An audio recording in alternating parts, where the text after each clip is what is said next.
सिर्फ एक तबके को, चाहे वो अपनी जाति का हो, अच्छा किसी खास धर्म का हो, अच्छा जी, या अपने छोटे से इलाके के दायरे का हो, अच्छा नदी के किनारे का हो, उसी की तरफ ध्यान देना, यही प्रयास हुए हैं और उसमें ही उनको वोट बैंक नजर आती है।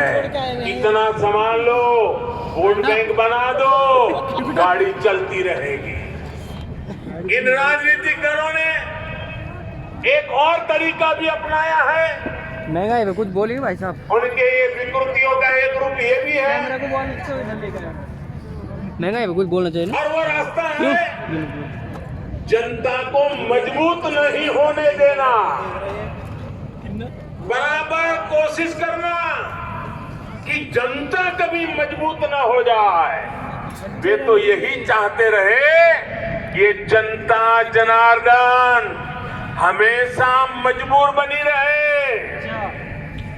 मजबूर बनाओ, जनता को अपना मोहताज बनाओ ताकि उनका ताज सलामत रहे। इस विकृत राजनीति का आधार रहा कि लोगों की आवश्यकताएं पूरी ना करो, उन्हें आश्रित बनाकर रखो। इनके सारे प्रयास इसी दिशा में हुए कि जनता जनार्दन को ताकतवर नहीं बनने देना है। दुर्भाग्य से इन राजनीतिक दलों के लोगों ने ये सोच पैदा कर दी कि सरकार ही हमारी माई बाप है, अब जो कुछ भी मिलेगा सरकार से ही मिलेगा, तभी हमारा गुजारा होगा। लोगों के मन में भी ये घर कर गया, यानी एक तरह से देश के सामान्य मानवी का स्वाभिमान, उसका गौरव सोची समझी रणनीति के तहत कुचल दिया गया, वीडियो बना रहे हैं, उसे आश्रित बना दिया गया। और दुखद ये सब करते रहे और कभी किसी को भनक तक नहीं आने। बोलो ना, मैं झोला लेके जा रहा हूँ। लेकिन इस सोच, इस अप्रोच से अलग उत्तराखंड वालों को देखा हमने एक नया रास्ता चुना। सीधा मोदी के पास ले जाऊँ। हमने जो रास्ता चुना है वो मार्ग कठिन है, वो मार्ग मुश्किल है,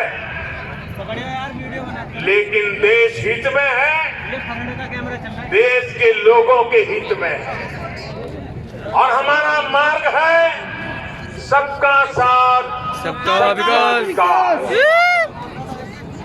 चला करो भाइयों। हमने कहा कि जो भी योजना लाएंगे वो गोल्डन सबके लिए लाएंगे, बिना भेदभाव के लाएंगे। हमने वोट बैंक की राजनीति को आधार नहीं बनाया, बल्कि लोगों की सेवा को प्राथमिकता दी। हमारी अप्रोच रही कि देश को मजबूती देनी है। हमारे देश कब मजबूत होगा? जब हर परिवार मजबूत होगा।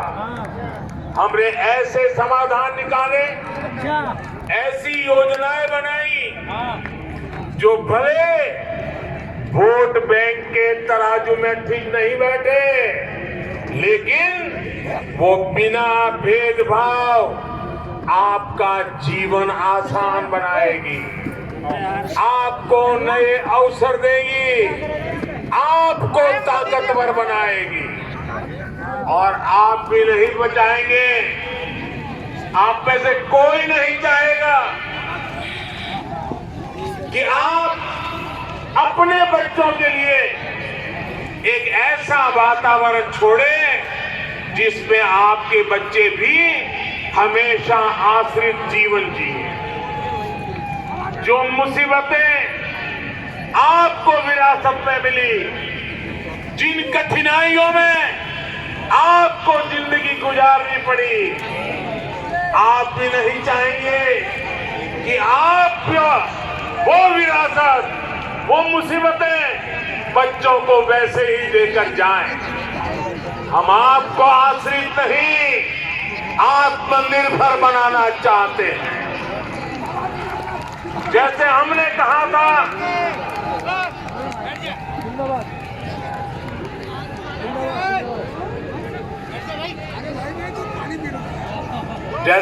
कहा था कि जो हमारा अन्नदाता है वो ऊर्जा दाता भी बने, तो इसके लिए हम खेत के किनारे मेड़ पर सोलर पैनल लगाने की कुसुम योजना लेकर के आए। इससे किसान को खेत में ही बिजली पैदा करने की सुविधा हुई। ना तो हमने किसान को किसी पर आश्रित किया और ना ही उसके मन में ये भाव आया टाइम हो गया कि मैं मुफ्त की बिजली ले रहा लाइव देखेंगे और इस प्रयास में भी उसको बिजली भी मिली और देश पर भी भार नहीं आया और वो एक तरह से आत्मनिर्भर बना। और ये योजना देश के कई जगह पे हमारे किसानों ने लागू की है। इसी तरह हमने देश भर में उजाला योजना शुरू की। कोशिश थी कि घरों में बिजली का बिल कम आए। इसके लिए देश भर में और यहाँ उत्तराखंड में करोड़ों एलईडी बल्ब दिए गए, करोड़ों। हमको एक नहीं मिला और यार। पहले एलईडी बल्ब 300-400 रुपये के आते थे, हम उनको 40-50 रुपये तक लेकर के आ गए। मैडम मोदी जी हमको नहीं मिला। हर भाई घर साहब में एलईडी बल्ब इस्तेमाल हो रहे हैं। तो दुकान में दिया क्या? घर घर में दिया। बिजली का बिल भी कम हो रहा है। अनेकों हमारे 2 महीने में 800-900 रुपया आ रहा है भाई साहब। जो मध्यम वर्ग, निम्न मध्यम वर्ग के परिवार है, हर महीने 500 से 600 रुपये तक बिजली बिल कम हुआ है। साथियों, इसी प्रकार से हमने मोबाइल फोन सस्ता किया, इंटरनेट सस्ता किया, गांव में कॉमन सर्विस सेंटर खोले जा रहे हैं। अनेक सुविधाएं गांव में पहुंची है। अब गांव के आदमी को रेलवे का रिजर्वेशन कराना हो तो उसे शहर नहीं आना पड़ता, एक दिन खराब नहीं करना पड़ता, 100-200-300 रुपया बस का किराया नहीं देना पड़ता। वो अपने गांव में ही कॉमन सर्विस सेंटर से ऑनलाइन रेलवे का बुकिंग करा सकता है। 4 उसी प्रकार से आपने देखा होगा अब उत्तराखंड में होम स्टे लगभग हर गांव में उसकी बात पहुंच चुकी है। अभी कुछ समय पहले ये तो हर गांव मुझे में उत्तराखंड के लोगों से बात करने का मौका रुक मिला। सकता है, कोई दिक्कत नहीं है। कहीं भी गाँव जो में बहुत सफलता के साथ खाना खिलाओ, कोई दिक्कत होम स्टे चला रहे रेट लगाओ पूरा। जब रेट पूरा इतने लगाओ, यात्री रेट। आएंगे, पहले की तुलना में 2 गुना 3 गुना यात्री आना शुरू हुआ है। जब इतने यात्री आएंगे तो होटल की उपलब्धता का सवाल भी स्वाभाविक है और रातों रात इतने होटल भी नहीं बन सकते, लेकिन हर घर में एक कमरा बनाया जा सकता है, अच्छी सुविधाओं के साथ बनाया जा सकता है। और मुझे विश्वास है उत्तराखंड होम स्टे बनाने में, सुविधाओं के विस्तार में पूरे देश को एक नई दिशा दिखा सकता है। साथियों, इसी तरह का परिवर्तन हम देश के हर कोने में ला रहे हैं। इस तरह के परिवर्तन से देश 21वीं सदी में आगे बढ़ेगा। इसी तरह का परिवर्तन उत्तराखंड के लोगों को आत्मनिर्भर बनाएगा। साथियों, समाज की जरूरत के लिए कुछ करना और वोट बैंक बनाने के लिए कुछ करना, दोनों में बहुत बड़ा फर्क होता है। जब हमारी सरकार गरीबों को मुफ्त घर बनाकर देती है तो वो उसके जीवन की सबसे बड़ी चिंता दूर करती है।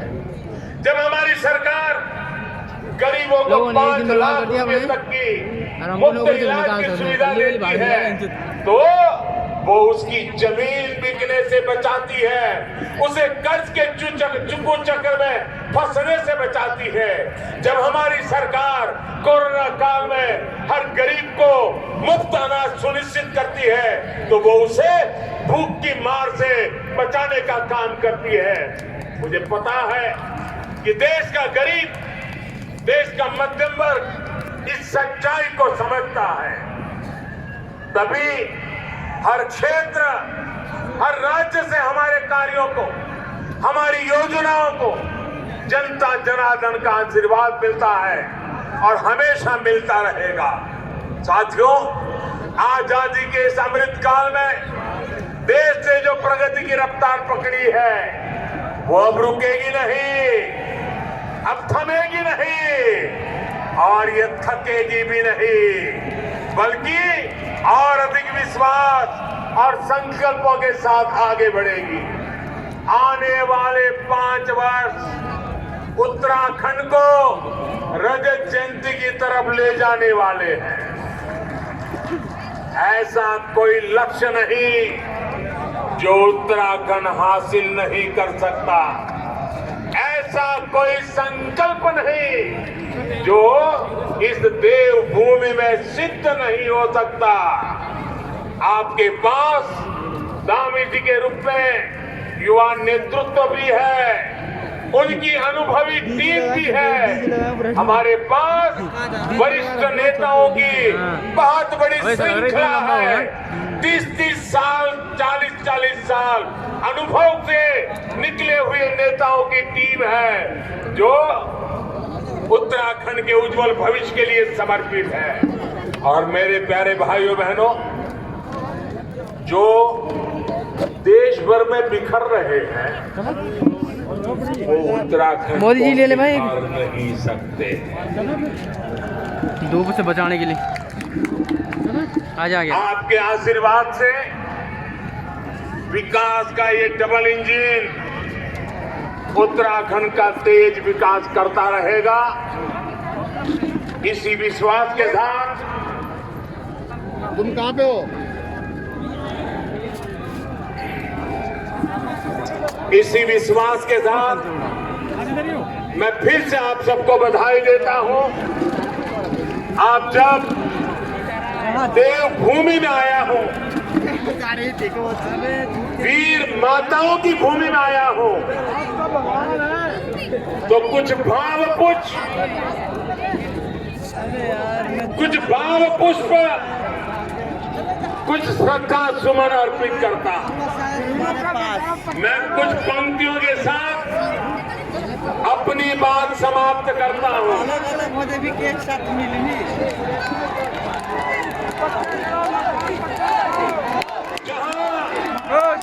जहां पवन बहे संकल्प लिए, जहां पवन बहे संकल्प लिए, जहां पर्वत गर्व सिखाते हैं, जहां ऊंचे नीचे सब रास्ते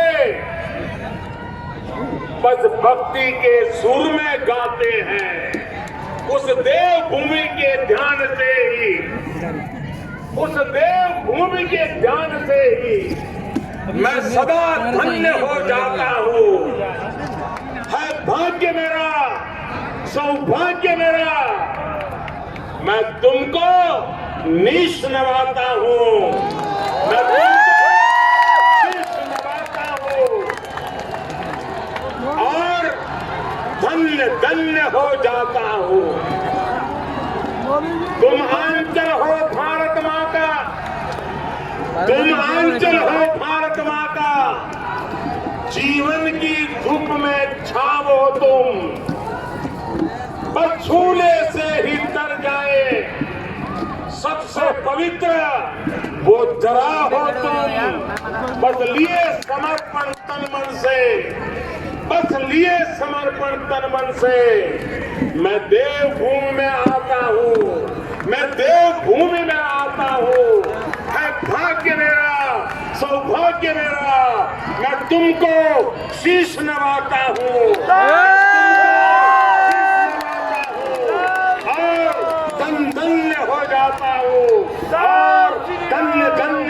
चाहता हूं। जहां